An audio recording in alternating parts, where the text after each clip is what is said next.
Every single day, thousands of people land at JFK or Newark Airport, armed with these perfectly color-coded spreadsheets. Oh, absolutely. They have everything mapped out to the minute. Right. They are entirely convinced they're going to just conquer New York City in 48 hours. They've got the Broadway shows lined up, the reservations locked in a literal minute-by-minute itinerary. And, according to the stack of sources we're looking at today for this deep dive, 90% of those people are going to be absolutely miserable by 3 o'clock in the afternoon on their very first day.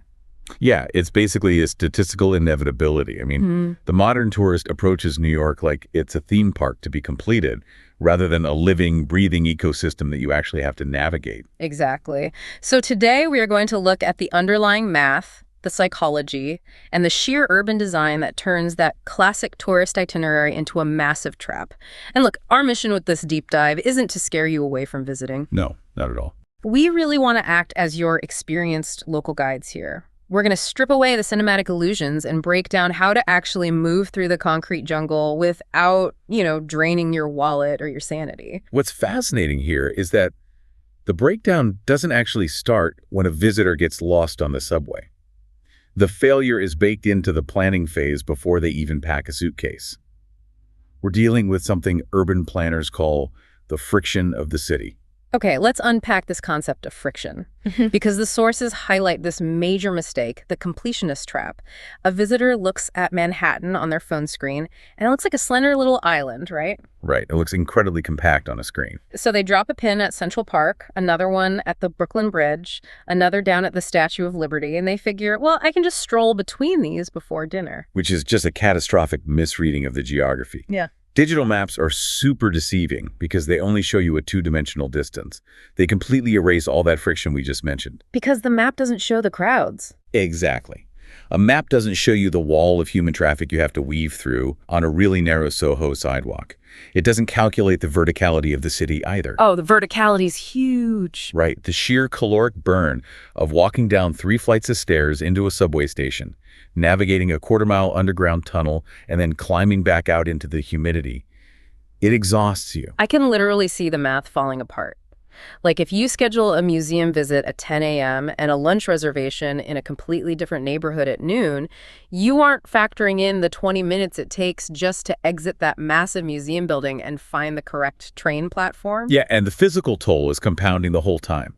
Concrete is notoriously unforgiving on the human body compared to, say, asphalt or dirt. Yeah. By the time that ambitious tourist has marched all the way across the Brooklyn Bridge and back, their energy reserves are entirely depleted. So what's the fix? Well, this is why the sources strongly advocate for strict geographic planning. You basically divide the city into zones. You commit to Lower Manhattan for an entire day, absorbing the history and the architecture at a human pace, rather than spending 70% of your daylight hours trapped in transit between totally disconnected landmarks. Okay, but I have to push back on one of the practical solutions the sources offer for this friction, specifically regarding wardrobe. Oh, the shoes? Yes, the shoes. The overwhelming consensus in these articles is to prioritize highly functional, broken-in footwear. But listen, New York is one of the fashion capitals of the world. If I've spent months saving up for this trip and I want to look like a main character striding down Fifth Avenue, I am going to want to wear my stylish new boots. I completely understand the psychological pull there. Yeah. You want to match the cinematic aesthetic of the city. But the reality of New York microclimates will punish that decision instantly. Wait, microclimates? What kind of extremes are we talking about here? Think about the wind tunnels created by the skyscrapers down in the financial district in November, or the stagnant 90-degree heat that just gets trapped on a subterranean subway platform in August. Oh, wow. Yeah, that's brutal. It really is. Locals prioritize layers, dark coats, and overwhelmingly sneakers, because functionality is the baseline requirement for survival. If you wear brand new boots, the blisters will completely alter your gait by noon. Once your feet hurt, it's over. Once your feet fail in New York, your entire vacation stops. You stop looking at the architecture, you stop enjoying the food, and your only focus narrows down to finding a place to sit down. And when that physical breakdown happens, people tend to panic. And that panic triggers a massive psychological shift. The tourist stops looking for an authentic experience and starts looking for a cheat code. They want a shortcut. Exactly. Which leads us to the next massive trap. The sources talk about the illusion of the automobile. It is the ultimate mirage of convenience. A visitor steps out of a building, their feet are aching, they see a yellow cab or pull up a rideshare app, and they just assume a car will solve their problem. But I'm looking at the traffic data in these sources, and the physics of Midtown Manhattan gridlock simply don't support that assumption at all. The average speed of a car moving across town during the day is something like 4 miles per hour. It's agonizingly slow. You are literally paying to sit in a metal box that is moving slower than a brisk walking pace. And you are paying a heavy premium for that stagnation. Rideshare algorithms are basically designed to financially penalize tourists for their predictable behavior. Like rush hour pricing. Worse. Imagine a Broadway show lets out at 10 p.m. and 3,000 people all open their apps on the exact same block in the theater district. Surge pricing engages immediately. So a trip that should cost $15 suddenly spikes to $60. That's wild. Speaking of predatory pricing, let's talk about the pedicabs. You see these brightly lit bicycle chariots blasting music, circling the southern edge of Central Park and Times Square. To a tired family, it looks like a fun, quirky way to just rest their legs for a minute. It looks harmless, right? But the math behind these rides seems almost impossible. Are people actually paying hundreds of dollars for a 15-minute bike ride? They are, yeah, because they fail to understand the pricing mechanism. A tourist assumes a pedicab operates on a flat rate or a standardized meter, like a yellow cab. Right, you assume it's like a normal taxi. But they get in without establishing a contract.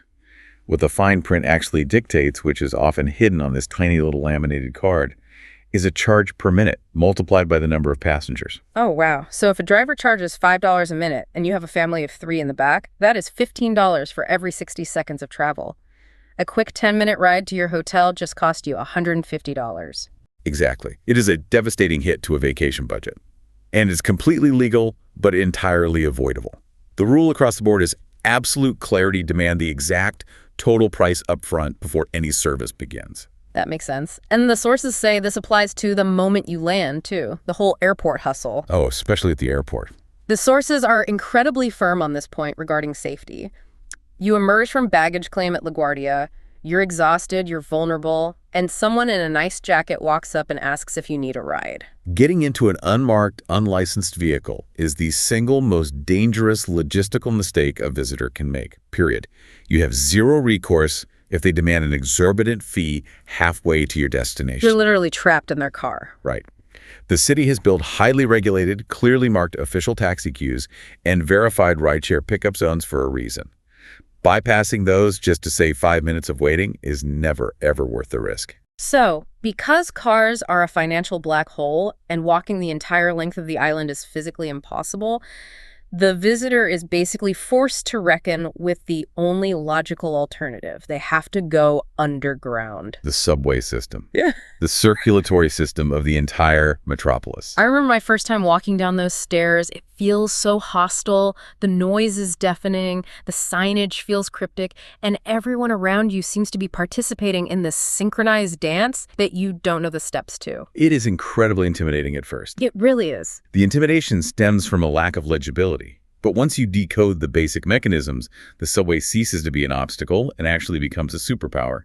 And the city has recently removed the single biggest barrier to entry for tourists, which was the ticket vending machine. Yes, I was thrilled to see this in the notes. Trying to calculate how much money to put on a flimsy paper MetroCard while a line of angry commuters forms behind you used to be a total rite of passage. It was stressful. But now they've implemented the OMNY system. It is a contactless payment revolution. So you don't need a specific app or anything? No, you do not need an app. You don't need to exchange currency. You simply tap your physical credit card, your smartphone, or your smartwatch against the glowing screen at the turnstile, and the gates open. It removes the friction of entry entirely. Okay, so I've tapped my phone, I'm through the turnstile, and now I'm faced with the choice. The signage points in 2 directions. How does a visitor avoid ending up miles away from their actual destination? You have to understand the fundamental grid logic of Manhattan. In its simplest distillation, uptown means north, downtown means south. Uptown north, downtown south. Got it. Before you ever look at the letter or number of the train, you must verify your cardinal direction. That's step 1. Let's dive into the letters and numbers, though, because here is where the sources point out the most common navigational disaster, the difference between local and express trains. This is a mechanism unique to older, massive transit systems. A local train acts as a neighborhood shuttle. It stops at every single station along the line. Okay, and the express? An express train is designed to move massive amounts of human capital across vast distances quickly, meaning it bypasses multiple local stations at a time. But how does a tourist know which is which? Looking at the trains, it's like trying to read a secret code. The code is actually printed right on the map. If you look at an MTA map, local stops are indicated by black dots. Express stops, which are the major transit hubs where both local and express trains open their doors, are marked by white dots. So white means express and local, black means local only. Exactly. So if your hotel's located at a black dot and you board an express train, the doors will close and you will literally watch your station blur past the window at 40 miles an hour. And suddenly you are staring at a platform sign out in Queens, just wondering how your 15-minute trip to a museum turned into an hour-long detour. Which highlights the importance of situational awareness. But mastering the map is only half the battle. To truly integrate into the subway, a visitor must master the physical etiquette of the system. The unspoken rules of the sidewalk and the stairwell. The sources dedicate a surprising amount of ink to this. They essentially beg visitors to never, under any circumstances, stop moving abruptly. We really have to reframe how we view New York sidewalks. In most cities, a sidewalk is a leisurely space.